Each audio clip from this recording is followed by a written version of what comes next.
So let's go back and talk about the travel reveal preference methods again.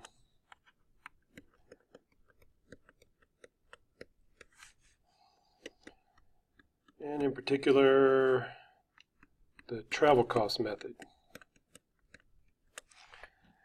If you remember last week, we talked about this, and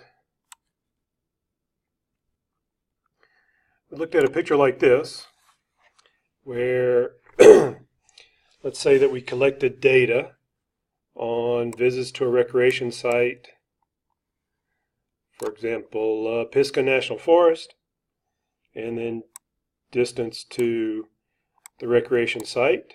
This is the distance that each survey respondent lives away from the recreation site. And each of these blue dots are data points. So here's one person who lives 1,200 miles away from Pisgah National Forest and takes 0 trips.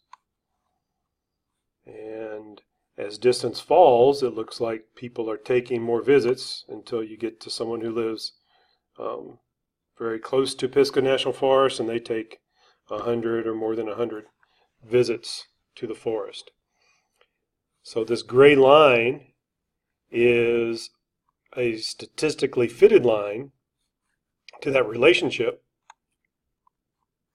and that line is considered a demand curve once we convert distance to the recreation site into an implicit price. So that implicit price is the travel cost to the site, and let's call that TC. And the typical formula for travel cost, the simplest, is that we take a cost per mile, multiply that by 2, and multiply that by miles that the person lives away from their recreation site.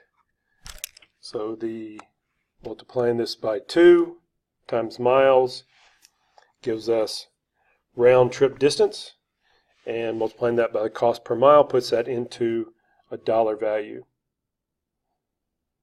Now the cost per mile estimate you can estimate that in a bunch of ways. I've always used an estimate from the AAA, where they'll give you several numbers for different types of vehicles. The simplest number to use is just the operation cost per mile.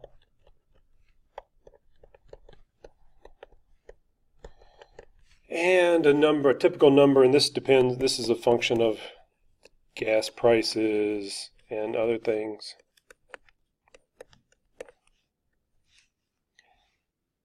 Wear and tear on your tires and things like that. And this number, one typical number is 15 cents per mile.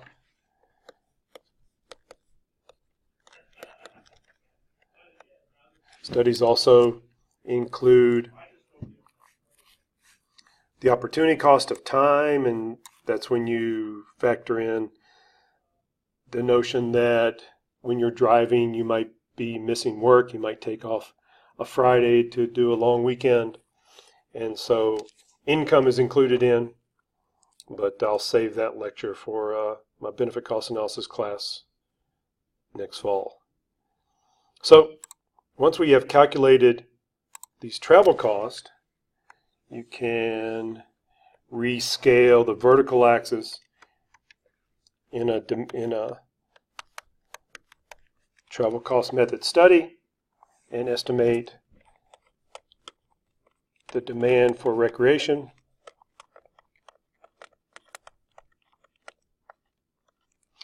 where the travel cost is an implicit price. So the demand for recreation is a marginal benefit curve.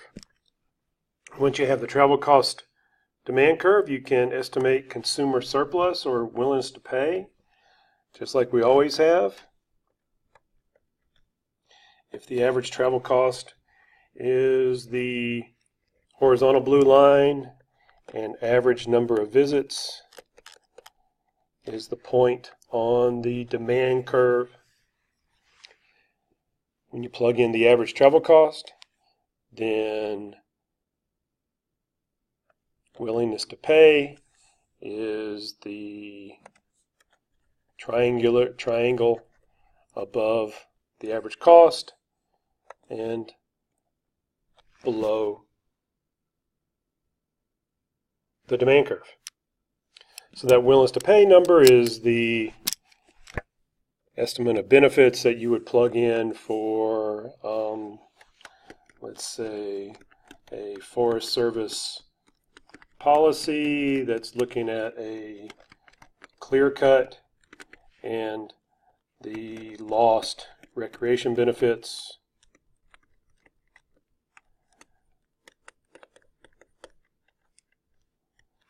would be equal to the willingness to pay for forest visits. Okay, so that's how you would calculate, that's one way to calculate, to estimate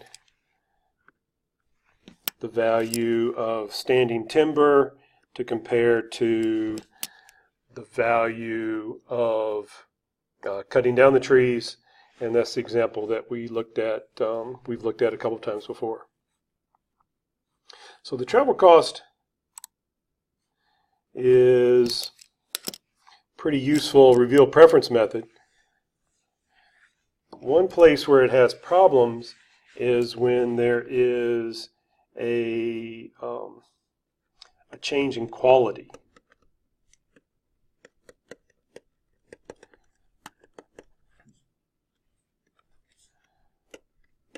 So a problem with the travel cost method is its ability to estimate the value of quality changes.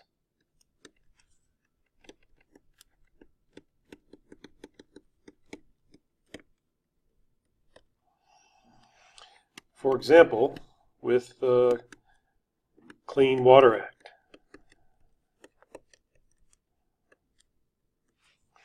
So the Clean Water Act,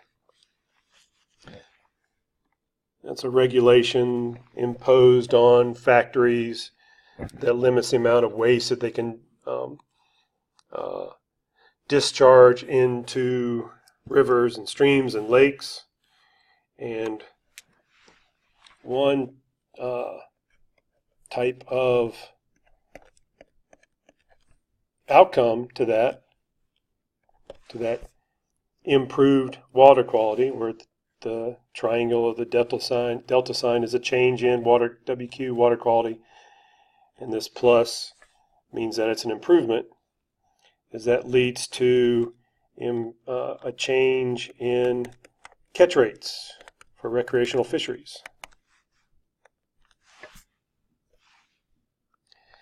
And since maybe recreational or anglers, recreational fishermen have not experienced that improved catch rate before, then we don't have data to estimate the value of the catch rate change. Theoretically, if we have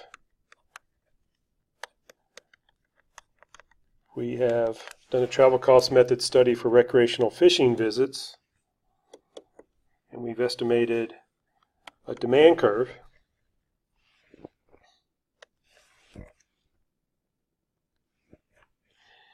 then one way of capturing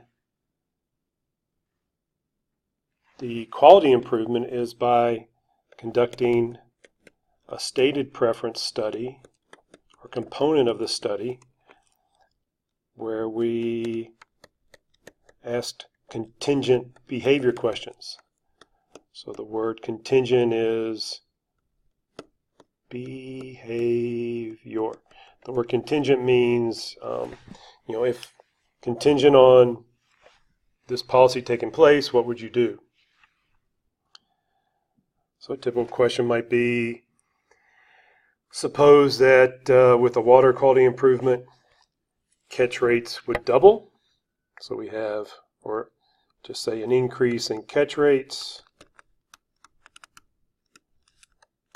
How many visits would you take? So that's someone who says that right now they take 5 visits to Western North Carolina every year for trout fishing. They might say that with an increase in catch rates, they catch, instead of catching less than their bag limit, they'll catch their bag limit that they might take 7 trips to Western North Carolina at their current distance and travel cost. Okay, so if you ask that question for everybody, they're going to give you a bunch of data points, and you could fit a line to those data points, and you might expect that the demand curve for those trips would shift to the right.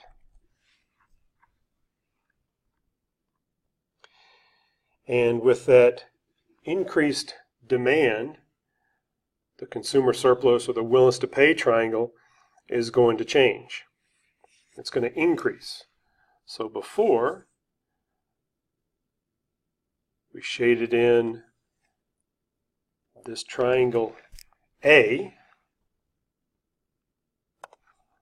this yellow shaded in area. But with those increased visits,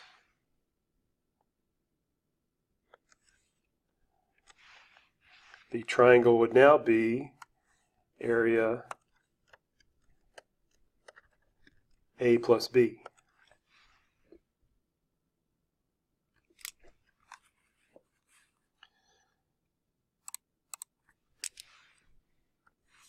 So that with low water quality and low catch, willingness to pay equals area A, but with high water quality and high catch rates, willingness to pay equals A plus B.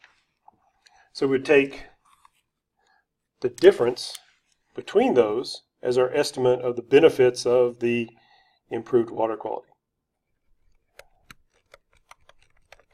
So the benefits of improved water quality is equal to, if we index our willingness to pay as low and high, it's the difference between willingness to pay high minus willingness to pay low, and that's equal to area B. So back up to the graph. This trapezoid area would be the benefits of water quality that you would include in your benefit cost analysis.